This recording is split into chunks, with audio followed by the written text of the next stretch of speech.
Hey, good morning YouTube. It's Jeffrey Howell's Carpet Cleaning. We are out doing some RV cleaning today. Now, what I wanted to do was kind of throw out an SEO tip out there for you guys.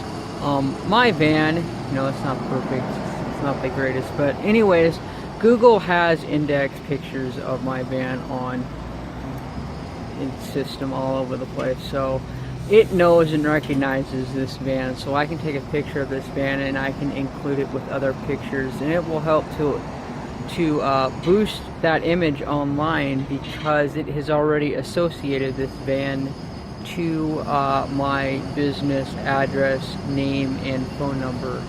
So that is one technique that you can use to help to increase a little bit of SEO with your images, is to take an image that Google has already excuse me, is already associated with your business and include it with other images, whether you make like a little thumbnail image to put on to the corner of the image, that to prepare it that way, or to add it as a translucent, kind of like a watermark thing.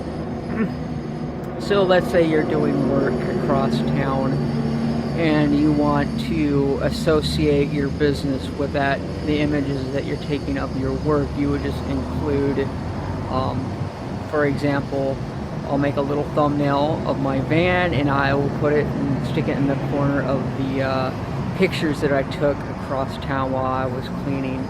So what that will do is it will just help Google associate those pictures of that job that you were cleaning with your business. So I hope that helps you guys a little bit, kind of point you in the right direction of, there are obviously a whole lot of other techniques that you could be using, but that is a pretty simple one that anyone can do.